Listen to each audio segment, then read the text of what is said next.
सो hello friends, welcome all. हाँ दोस्तों, आपका M P N H M C H O 2021 का कम्युनिटी हेल्थ ऑफिसर का डॉक्यूमेंट वेरिफिकेशन फर्स्ट जो आपका शिफ्ट होना रहा था, फर्स्ट सेशन जून का कंप्लीट हो चुका है।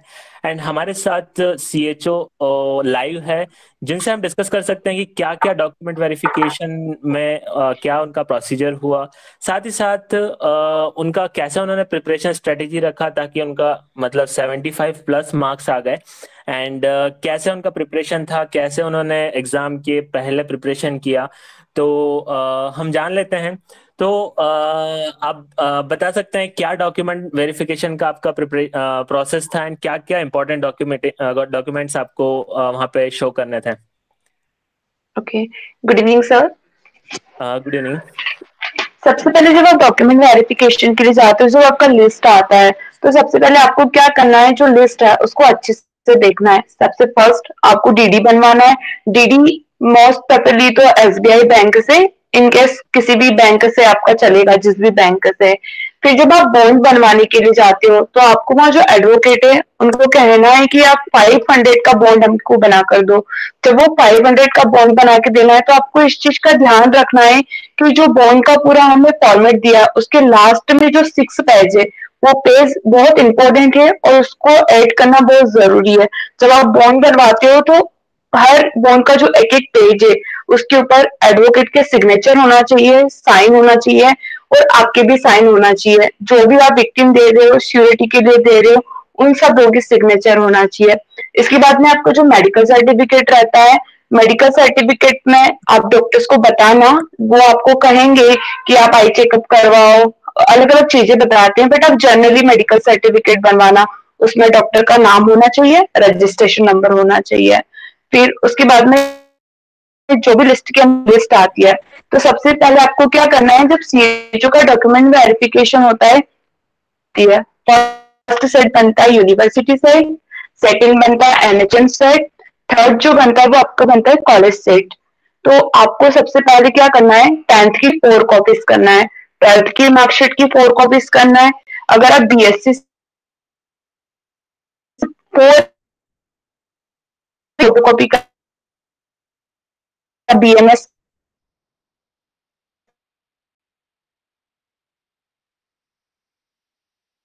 रजिस्ट्रेशन का रहेगा। इसके बाद में आपकी डिग्री के 4 सेट रहेंगे। माइग्रेशन सर्टिफिकेट होना भी जरूरी है आपके पास में। ये जो सेट जाएगा वो हमारे यूनिवर्सिटी सेट में जाएगा। इसके बाद में एनएचएम का सेट आता है। एनएचएम के सेट के अंदर आपका ओरिजिनल डीडी लगेगा, ओरिजिनल बॉन्ड लगेगा। इसके बाद में आपको ओरिजिनल मेडिकल सर्टिफिकेट लगेगा।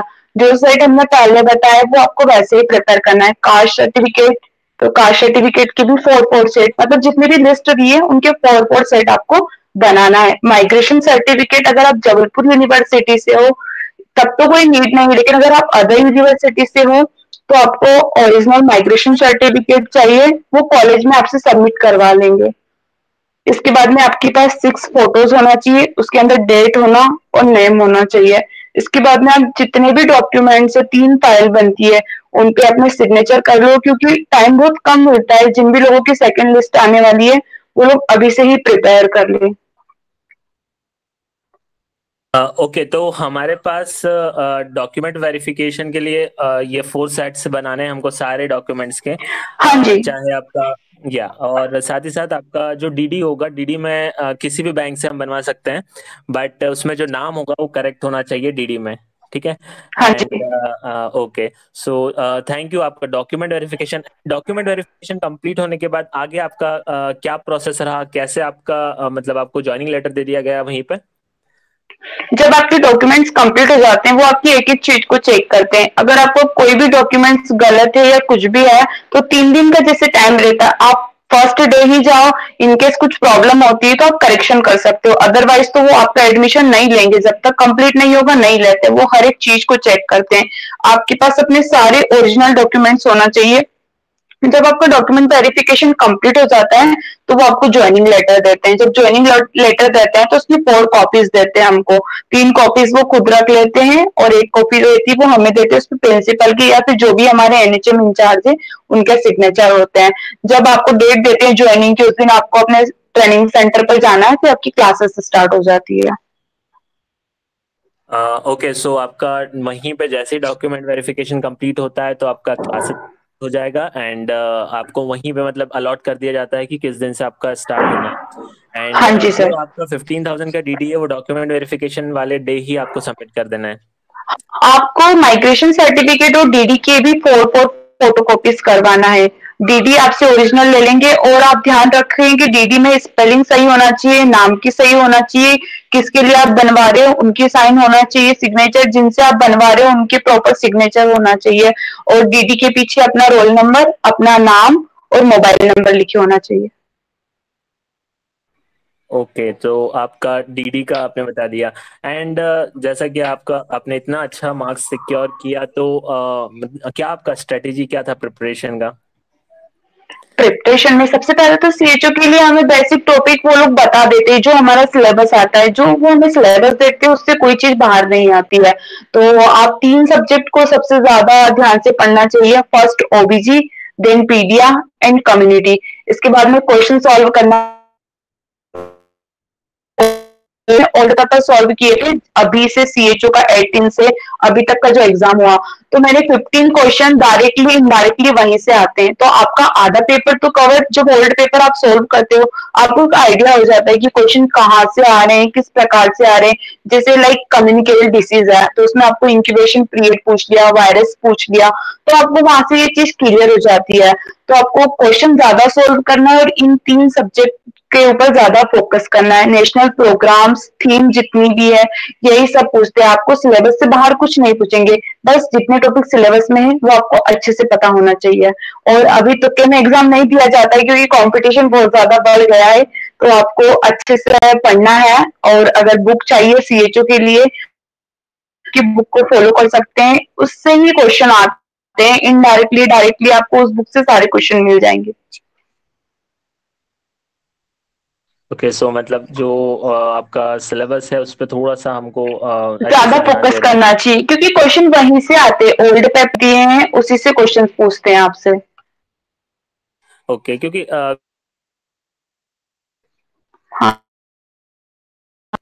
तो मेनली तो बेटर होगा, आप बता पाएंगे? हेलो। या एग्जाम के मीन्स 1 वीक पहले क्या स्ट्रेटेजी था आपका स्टडीज और का? 1 वीक पहले जब एग्जाम का 1 वीक बचा था तब मैंने न्यू टॉपिक्स को पढ़ना बंद कर दिया था। रिवीजन रिवीजन सबसे ज्यादा मैंने रिवीजन ओबीजी का और कम्युनिटी का किया है। इसके बाद मैंने ओल्ड पेपर को मॉर्निंग में एक बार सॉल्व करती थी, एक बार शाम को सॉल्व करती थी। एग्जाम के 2 दिन पहले कुछ नहीं पढ़ा, सिर्फ नॉर्मल चीजें, हेल्थ प्रोग्राम्स के ईयर्स कब लॉन्च हुए, ये सारी चीजें। देन इसके बाद जब हम एग्जाम सेंटर पे जाते हैं तो वहां पे लोग क्या करते हैं, डिस्कशन करने लग जाते हैं आसपास के लोगों से। तो हमें वो चीज नहीं करना है, हमें डीप ब्रीथ लेना है, हमें सोचना है कि हमें क्या क्या पढ़ा है, क्या क्या नहीं पढ़ा है।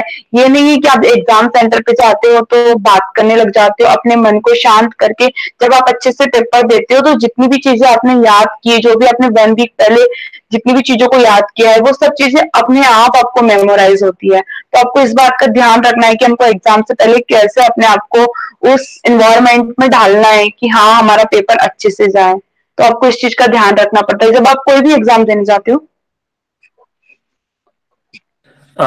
ओके, सो मतलब लास्ट मोमेंट पे जैसे बेसिक जो आपने पुराना पढ़ा है उसी को थोड़ा बहुत रिवाइज करके हमें आगे आगे रिवीजन मतलब। Revision revision. या ओके, या सो थैंक यू सो मच, आपने वैल्यूएबल फीडबैक दिया। ऐसा आपका प्रोसेस था। कुछ क्वेश्चन है आपको माइग्रेशन सर्टिफिकेट की जरूरत थी वहां पे? हाँ जी सर, अगर आप जबलपुर से हो तब तो आपको नीड नहीं है, लेकिन अगर आप जबलपुर से नहीं हो, अदर यूनिवर्सिटी से हो, तो आपको ओरिजिनल माइग्रेशन कंपलसरी, आपको वो टाइम दे देते हैं 1 या 2 दिन का। जब तक आप माइग्रेशन नहीं दोगे तो फिर वो आपको बोलेंगे माइग्रेशन के लिए, तो माइग्रेशन तो आपको जरूरी है। माइग्रेशन वही लोग सबमिट कर लेते हैं। ओके ओके, सो माइग्रेशन सर्टिफिकेट वो अपने पास सबमिट कर लेते हैं, उसके बाद आगे का प्रोसेस होता है अपना। हाँ जी सर, डीडी, बॉन्ड, माइग्रेशन और मेडिकल सर्टिफिकेट ये ओरिजिनल जाता है। और बॉन्ड में कुछ इम्पोर्टेंट जो वहां पे बच्चों का मिस्टेक हो रहा हो, ऐसा कुछ पॉइंट्स आप मेंशन करना चाहें? बॉन्ड में ऐसा हो रहा था कि जैसे कुछ बच्चे होते हैं जो एडवोकेट के सामने जैसे कॉलम्स दिए हैं, उसके अंदर आपको डेट डालना है, आपका नेम डालना है, इसके बाद में आपको एडवोकेट के हर पेज पे सिग्नेचर लेना है। तो बहुत से बच्चे ऐसे थे जिन्होंने जो पीडीएफ दिया है, हमको फॉर्मेट दिया है बॉन्ड का, उसमें या तो 3 पेज लेकर गए या फिर 2 पेज लेके गए। तो आपको ये चीज नहीं करना है। आपको जितने 6 पेज दिए हुए हैं, जितनी भी टर्म्स एंड कंडीशन दिए, उस पर हर पेज पे आपके सिग्नेचर होना चाहिए, एडवोकेट के सिग्नेचर होना चाहिए, और एडवोकेट की जो सील होती है, उन सब चीजों का होना बहुत जरूरी। नहीं तो आपका बॉन्ड को सबमिट नहीं करेंगे और आपको कहेंगे कि आप दूसरा बॉन्ड बनवा के लाओ। तो आप इस चीज का अच्छे से ध्यान रखना। ओके, तो हर पेज पे आपका एडवोकेट का सिग्नेचर होना चाहिए। हाँ जी। Okay okay. एंड वहां पे कुछ ऐसा कंडीशन दिखा कि किसी कैंडिडेट को आउट कर दिया गया डॉक्यूमेंट वेरिफिकेशन से? हाँ हाँ बिल्कुल। जिन लोगों का एक तो बॉन्ड का इश्यू है, तो लास्ट मोमेंट पे जब हम लोगों का 2 अगस्त को था, तो लास्ट मोमेंट पे एक कैंडिडेट थे, उनका बॉन्ड कंप्लीट नहीं था ठीक से, तो फिर वो नहीं लेकर आ पाए, तो फिर उन्हें आउट कर दिया। अगर आपके पास रजिस्ट्रेशन नहीं है और आपने डाल दिया है, तब भी आपको आउट कर देंगे। आपके पास जैसे first year, second year, third year की मार्कशीट है, ये सब चीजें ओरिजिनल होना चाहिए। वो लोग चेक करते हैं आप कौन सी कैटेगरी से बिलोंग करते हो, उसका सर्टिफिकेट भी आपके पास होना चाहिए, क्योंकि वो आपको टाइम नहीं देते जब तक आपको ज्वाइनिंग नहीं रहता, आपके प्रॉपर डॉक्यूमेंट्स नहीं रहते हैं। तो ओके, सो मी आपका डॉक्यूमेंट्स यदि लास्ट डे तक भी नहीं हुआ तो उसके बाद आपको आउट कर दिया जाता है, उसके बाद फिर आपको चांस दिया जाता ज्वाइनिंग लेटर नहीं देते आपको, माइग्रेशन के लिए टाइम दे देंगे, but other documents like DD, bond और मेडिकल सर्टिफिकेट, ये तीनों चीजें आपके पास है। होना चाहिए। रजिस्ट्रेशन के लिए कुछ कंपल्शन था क्या वहां पे? रजिस्ट्रेशन के लिए कुछ नहीं है, रजिस्ट्रेशन सबके पास होना चाहिए। जिनका स्लिप लगा हुआ है उन लोगों को थोड़ा सा टॉलरेट कर लेंगे अगर उनका फॉर्म अप्लाई हुआ है तो। बाकी ऐसे रजिस्ट्रेशन के लिए तो किसी को आउट नहीं किया गया था, बट बट रजिस्ट्रेशन रजिस्ट्रेशन तो ओरिजिनली दिया जा देखते रहा हैं। है वहां पे। ओरिजिनली देखते हैं ओके रजिस्ट्रेशन। ओके। हाँ, मीन्स रजिस्ट्रेशन मस्ट है वहां पे यदि आपका डॉक्यूमेंट वेरिफिकेशन का सिलेक्शन हो जाए।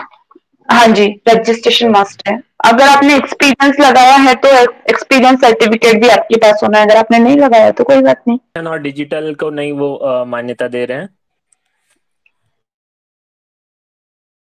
ऐसे कोई कैंडिडेट जो पीजी